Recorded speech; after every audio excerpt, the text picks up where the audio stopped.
Ahoy! New World is getting a bunch of important changes, for example, to target lock, to various weapon mechanics, and so on. But for now, let's talk about what is actually in here. We have the Turkulon Thanksgiving event with one new skin for the flail.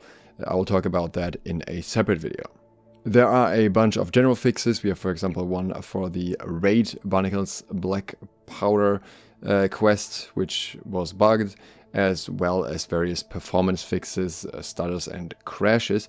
And there's one issue in particular here that is so important that they actually mentioned it twice.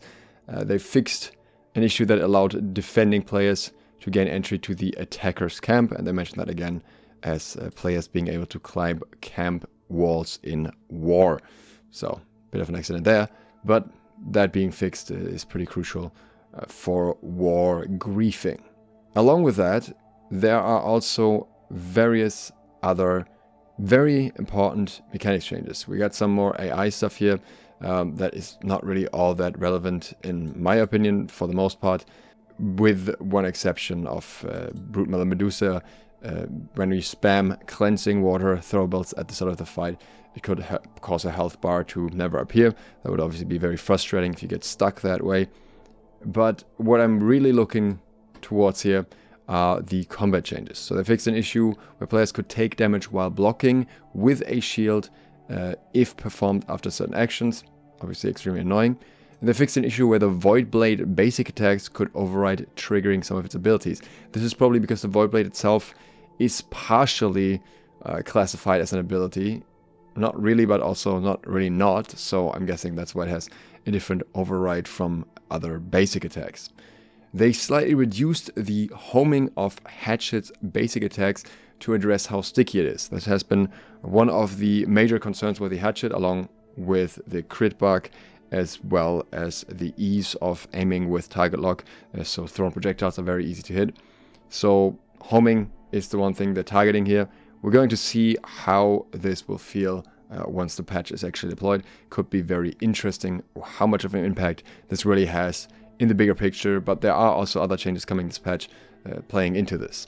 Because the next one here is fixed an issue where equip load bonuses did not always persist after a teleport. In my opinion, this will be the biggest nerf both to Hatchet as well as the current Void Blade builds, which are some of the strongest weapons that we currently have, at least in small scale PvP. And through this, they will basically be indirectly nerfed because they just benefit from crit so much in so many ways, and they have very strong crit multipliers to go along with that. So even though this wasn't specifically targeted at them, there are among the weapons that will get quote-unquote nerfed the most, but really this is just applying the damage that was meant to be applied. A Fire Staff is another one of those weapons that will be affected, because realistically most players did not consistently change their equip load. Yeah, the top of the top would have done that in wars, of course, and also in OPR when they think of it, but unless you've really built the reflex to do this every single time, there's a good chance you'll forget sometimes, and then you would be affected by this bug, which I think was the majority of the player base.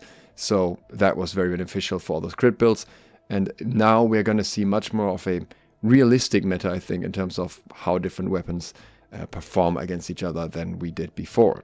Additionally, they fixed an issue where unnatural stuttering could occur for players when using heavy attacks.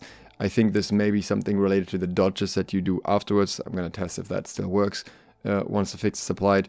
Not that I know of any advantage that could be gained from that, though. It was more of a janky mechanic, really. They also made updates to target lock in PvP. They reduced the aim speed when target locked onto an enemy player. This is going to be interesting when it comes to tracing along, because we also have pause turning and aiming at an enemy target when they dodge. So these combined changes would, I think, mean that, for example, if we're target logging onto someone, they're running away from us, maybe like strafing a little bit, we're trying to use a social distancing to root them, and then they dodge to the left. Then, if after the dodge, you would throw the hatchet.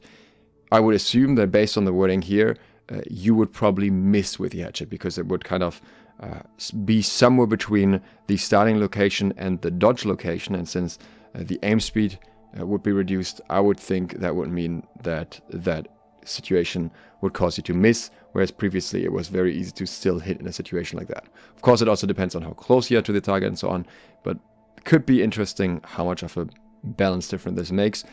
Either way, especially the hatchet here gets hit in 3 different ways. One is just a fix, and 2 are mechanics that will probably affect it. With how oppressive the hatchet has been, even though it didn't get any direct damage changes or anything like that, this seems to be a reasonable approach to seeing how it performs now. And of course, we'll have to see how Target Lock in general performs now, because after all, the first round of Target Lock nerfs came into the game before New World Aeternum even launched, and still it felt extremely strong afterwards. If you enjoyed the video so far, consider subscribing and clicking the bell.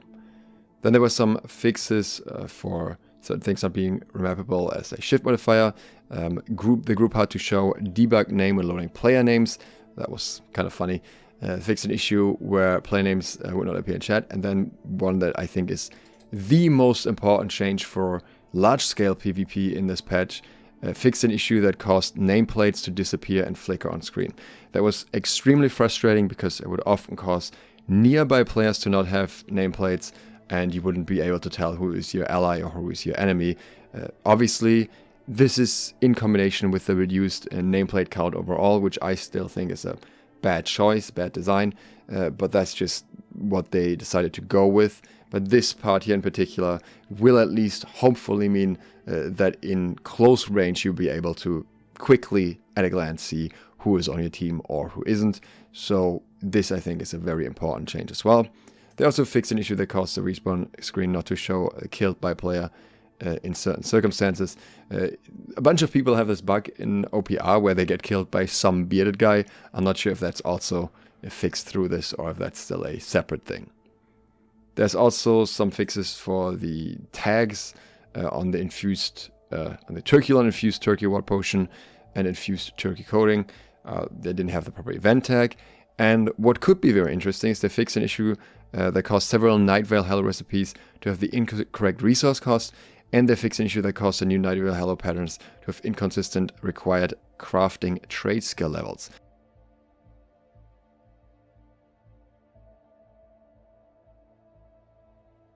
Also a bit odd that they're doing it after the Halloween event is long over, but I guess that's the usual pace. There is an additional fix, or not so much a fix, more of a temporary band-aid fix that is worth talking about though. That is this one here, Contagious Upheaval perk temporarily disabled because of an issue. Oh, they're not actually specifying what it is. So this guy, Schmeckelmeister, made a video where they used a debuff that you can get earlier in the Gorgon raid to then use Contagious Upheaval on Brute Mother Medusa and kill her in less than 10 seconds. Hilarious video, I'll link it down below. A very funny strategy that they came up with there. And that one obviously may have had some impact on this change happening. I think it didn't really matter that much, to be honest, because I guess it's maybe relevant for speedruns, but other than that, it was quite a fair bit of effort to actually carry the debuff over like that. And if your team is capable of killing Typhon and your team is capable of carrying that buff over, then they're also going to be capable of killing Medusa either way. So I don't really think it's actually that important to disable it. But on the other hand, it's probably also not a perk that is overly used in other situations or where the effect is super important. So temporarily disabling it, probably not the end of the world for most players. It does, however, mean, if you look at a New World database here, that if you're currently using this perk, if you're using it on the weapon, you're losing 18% damage. If you're using it on your armor, you're losing 12% damage because that's likely disabled along with the debuff transfer itself. Tomorrow we're talking about the new event, and in the next days I'm also going to make a weapon tier list, so if you're interested in that, consider subscribing and clicking the bell. If you want to get early trading tips, especially for the new event right now, then consider supporting me on Patreon. Thanks to all of my patrons who already do exactly that, and thank you for watching. Duke Sloth, out.